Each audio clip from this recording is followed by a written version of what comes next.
예, 누가복음 16절 말씀입니다. 그가 나왔으나 그는 누굽니까? 사가랴 제사장이죠. 분향 제단에서 분향을 한 다음에 나왔으나 그들에게 얘기할 수 없었습니다. 뭐예요? 말을 못하는 거예요. 그가 믿지 않았기 때문에 못하는 거예요. 그래서 선자가 이제 못하게 되었죠. 그들은 그가 성전에서 환상을 보았다는 것을 알았습니다. 자, 그들은 누가? 백성들이죠. 자, 백성들이 볼 때 지금 사가랴가 지금 말도 못하고 지금 뭐예요? 너무 막 놀라운 걸 봤다고 생각하는 거예요. 하나님 앞에 너무 놀라운 걸 봤기 때문에 환상을 봤을 거야. 이게 무슨 얘기입니까, 이게요? 그 당시에도 환상을 많이 봤다는 얘기입니다. 여러분, 신앙세계는 현재 우리가 뭘 하든지 과거에 다 했던 얘기들이 사실은요. 환상이 많이 있었습니다, 옛날에도. 언제? 구약 때예요. 우리도 환상이 있었고, 여전히 깊은 기도가 있었고, 여전히 하나님 만나는 기도가 있었던 것입니다. 그래서 환상을 보통 아는 겁니다. 그가 그들에게 몸짓하였고 봉헌에 있었습니다. 뭐예요? 지금 사가랴가 말 못하는 게 뭐예요? 몸짓으로 하는 거, 몸짓으로 버리는 거예요. 자, 지금 하나님께서 왜 이렇게 하셨을까요?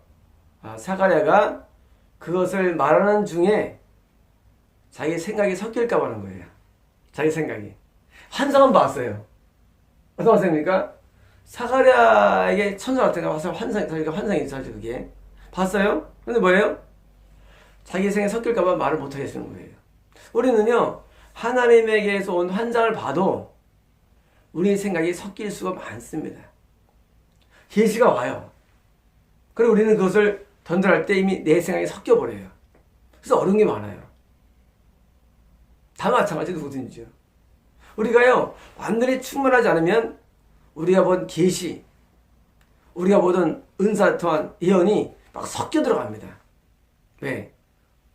어떤 믿을 수 없는 게 많기 때문에, 이해한 게 많기 때문에. 그래서 우리가 이 은사의 세계나 계시 세계가 위험한 이유가 뭐냐면 그게 바른 환상 맞아요. 바른 계시예요.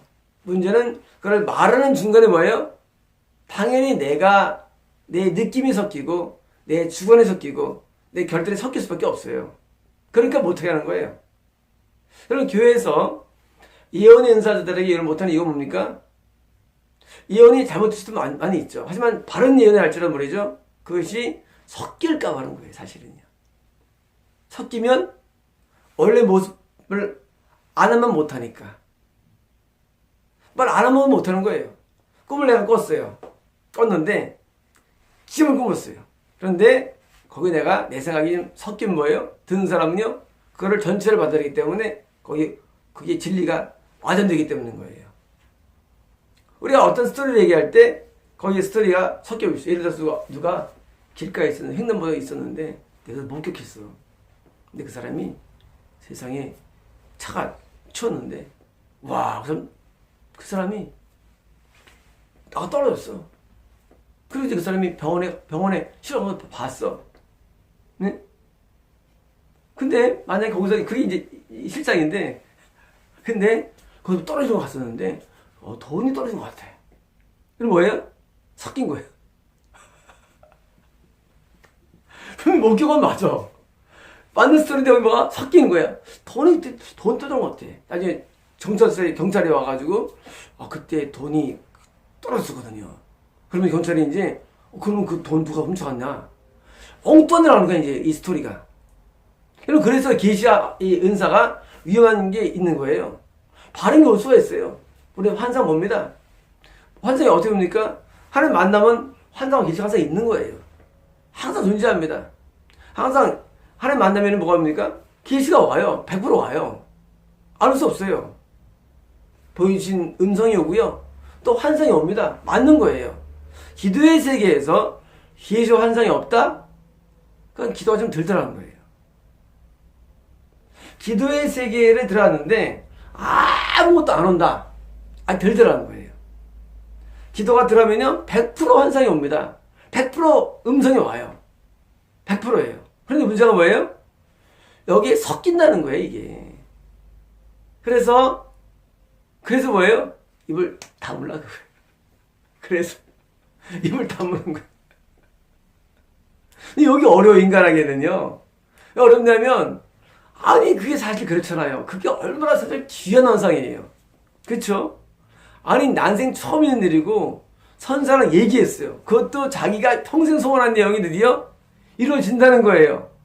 야, 얼마나 이게 흥분됩니까? 말하고 싶죠? 근데 말 못하게 하는 거예요. 그래서, 은사나 계시자들은요, 말을 아껴야 되는데 쉽지 않아요, 사실은요. 저도 20년 전에 한 예언 받았죠. 막 정말 신나더라고요, 막. 왜? 막 그냥 막 나가는데 다 진리들이야. 맞아. 근데 뭐예요? 이게 섞일까봐. 그래서 1년 동안, 입을 다문 적이 있어요. 날 증명하기 위해서. 가짜가 진짜인가. 그리고 이제 그 다음에 이제 확인되고 내가 이제 이거는 마음껏 했죠. 지금 마음껏 하고 있고요. 지금도 항상 뭐예요? 지금도 항상 마음속에는 두려움이 있어요. 제가 매 일주일에 40번 안수하는데, 40번 안수하는데, 두려움이 있어요. 섞이지 않나? 어떨 때. 사람은요, 완벽하지 않거든요. 사람은 또 영이 또 항상 좋은 게 아니거든요. 언제 우리가 내가 다운돼가지고 엉뚱하게 나갈까? 그런 마음이 있습니다. 여러분, 우리는요, 하나님의 계시와 은사가 우리에게 나타날 때 뭐예요? 항상 조심해야 하고 두려워야 됩니다. 왜? 섞이기 때문이에요. 그래서 우리는요, 항상 당황돼요. 그 사람 맞는 사람인데? 그 사람 틀린 사람인데? 패링 갈릴 수도 있어요. 왜 갈리느냐? 그 사람 바르게 섞이면 틀린 거고, 안 쓰면 맞는 거고. 그래서 이 바르게 섞이지 않는 것을 그냥 가져다 봅니까? 그것은요, 영이 더욱 성숙해야 됩니다. 그래서 은사 받은 사람들이 하면 안 돼요. 은사 받았다고. 그런 거 많잖아요. 은사 받아가지고 맨날 헛발질만 하잖아요. 왜냐면요, 그게 섞이기 때문이에요. 그래서 이 은사 받았다고 하면 안 돼요. 언제 하느냐? 좀 완숙해야 됩니다. 그 완숙이 뭐냐? 완숙은 뭐냐면 내가 많이 말씀으로 정련이 돼야 됩니다. 영이 많이 정련이 돼야 돼요. 많이 내가 고양돼야 돼요. 그때는 마음껏 해도 됩니다. 그때는. 근데 그때는 하면 안 돼서 은사 받고 처음에 한 많은 세월 동안 뭐냐면 그것을 다듬는데 시간이 들어가야 돼요. 다듬는데. 은사가 다듬어져야 됩니다. 섞이는 게 없으면 순수에 빼는 걸 하고 알아내야 돼요. 저희 교회가 한 6개월 전입니까? 그때 이제 계시 시간을 했었어요. 저희 교회에서. 전사님이 이제 워낙 계시를 많이 받으니까 했었어요. 한 3개월 했나요? 한 3개월 하면서 이제 나중에 제가 없애버립니다. 왜 없앴냐면 계시가 이게 섞이는 걸 처음부터 알았죠. 모르겠어요. 근데 너무 섞이는 거야. 섞여도 여러분, 이게 섞여도 우리가 금이면 이제 입사기가 100%잖아요. 근데 이제 너무 섞이는 거예요. 그래가지고 나중에 이제 기시를 영적으로 끝내버리고 이제 앞으로는 사방교회는 나 외에는 인도를 안 하겠다라고 이제 선언을 한 적이 있습니다. 그러면 그럴 거예요. 그럼 당신은 항상 오르냐예요. 저도 장담 못합니다, 여러분. 여러분 장담했으면 아무도 없어요. 그런데 그나마 뭐예요? 덜 섞이니까 하는 거예요. 덜 섞이니까. 그때는 어느 섞이면 나중에는요. 그때 어떤 사건이 있었냐면 제주도 올라오시는 분한테 오지 말라는 거예요. 이건 누가 봐도 명백하게 섞인 거예요. 여러분, 아니 교회를 와야죠. 근데 오지 말래. 교회를 다니지 말래. 여러분, 이거는요 있을 수 없는 거거든요. 그러니까 섞여도 어느 정도는 참다가 드디어 제가 이제 이건 아니다 하고 이제 제가 이제 못하게 한 적이 있고요. 앞으로는 이제 단 어떤 사람도 우리 사범교회 예비 인도를 못하게 합니다. 저는요. 왜냐면 아직 덜 다듬기 때문에. 근데 그것은요 나빠서가 아니라요. 사람은 원래 이게 과정상 그런 과정이 다 갖고 있는 겁니다. 누구든지요. 여러분 한번 이혼받아서 돌아보십시오. 전국을 다 허튼 얘기하지. 이상한 얘기하지. 왜? 섞이기 때문이에요. 그럼 누가 예받느냐? 그 과정을 다 거쳐가지고 뭐예요? 완수한 단계에 사람한테 받는 원칙인데 완숙 인간이 어디 있어요? 인간에게요. 그러니까 사실은요. 그래서 성경에서는요. 세 명에게 예언받아도 돼 있어요. 왜? 섞이니까. 기도 섞이고 해석도 섞이고 계시를 맞아도 섞여서 해석도 섞였어요. 해석도. 그래서 계시도 섞이고 해석도 섞이고. 그러니까 우리가요. 나중에는 뭐예요? 아예 예언 자체를 부정해 버립니다. 정동신학에서는. 왜? 너무 허황되니까. 그렇다고 해서 환상이 없으니까 환상은 있어요. 주신 환상이 있어요. 맞아요. 그러니까 이게 적당한 조율이 필요한데 이게 쉽지 않은 거예요. 어려운 거예요. 더 나와서 구원 잃어버리면 뭐예요?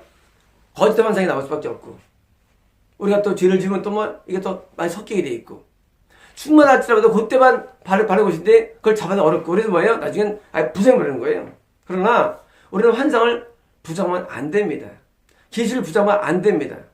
우리는요 거기서 뭔가를 또 뽑아내가지고 잘 적용하면 많은 종을 얻을 수 있습니다. 저희가 풍산동 교회 이사 온 것도 계시한 거고요. 구약 강의한 것도 계시한 거고요. 굉장히 많은 걸 얻어냈습니다. 계시를 통해서. 그래서 또 시편 강의도 역시 계시한 것이고 한두 가지가 아니에요. 계시를 통해서 얻은 내용들이. 그런데 만약 환상이 이어졌으면 이거 못했을 거예요. 뿐만 아니라 제가 하는 이런 모든 사역도 계시를 통해서 이루어집니다. 그러면요 다 맞는 게 아니에요. 저는 뽑아내는 거예요. 저기서 계시도 내가 뽑아내가지고 쓰는 것이고요. 그다음에 또 쓰는 거예요. 다시 말하면 이 모든 환상과 계시가 섞이지 않는 것을 잘 뽑아내가지고 뭐예요? 그걸 활용을 잘하면 좋은 결과를 얻으시는 것입니다. 저는 매일 그런 것을 합니다. 저는 매일 해요. 나한테 오는 계시들이요. 나한테 잘 뽑아가지고 항상 해요. 적용시킵니다. 그래서요. 저는 사는 게 매우 즐겁습니다. 왜냐하면 어떤 사안이 있으면 기도하죠. 그러면 분명히 계시가 와요. 그럼 계시 갔다가요. 그걸 잘 뽑아내가지고 뭘 만들어버립니다. 결론을 맺어버립니다. 그래서 그렇게 해왔고 또 해갈 것입니다. 자, 말씀 정리합니다. 이 분양단은 기도의 세계를 의미하며 이 기도의 세계에서 환상이 있다는 것을 지금 성경이 증명해주고 있고 그리고 이 당시 백성들도 알 정도로 기도 세계는 항상 동일합니다. 그런데 환상이 왔을 때 말을 못하는 건 뭐예요? 아직 말할 수 있을 단계가 아니라는 사실이며 우리는 그것을 내가 표현하는 과정에서 이해하는 과정에서 섞임이 있다는 것을 알고 우리는 그것을 잘 정렬하는 그런 훈련이 필요합니다. 그래서 모든 환상과 계시를 다 믿지 말고 잘 뽑아내는 훈련. 그래서 바른 뽑은 건 환상 뭐 할 거예요? 그렇잖아요. 파서 알아서 뭐 할 거예요? 잘 뽑아가지고요. 잘 적용하고 잘 시작하는데 우리가 응용하는데 천재가 돼야 됩니다. 가장 훌륭한 사람은요. 본 사람도 아니고요. 깨달은 사람도 아니에요. 훌륭한 사람은요. 응용하는 사람입니다. 적용하는 사람이에요. 여러분 이거 온 환상과 계시를 잘 적용하시면 좋은 열매들을 낼 수 있습니다. 마치겠습니다.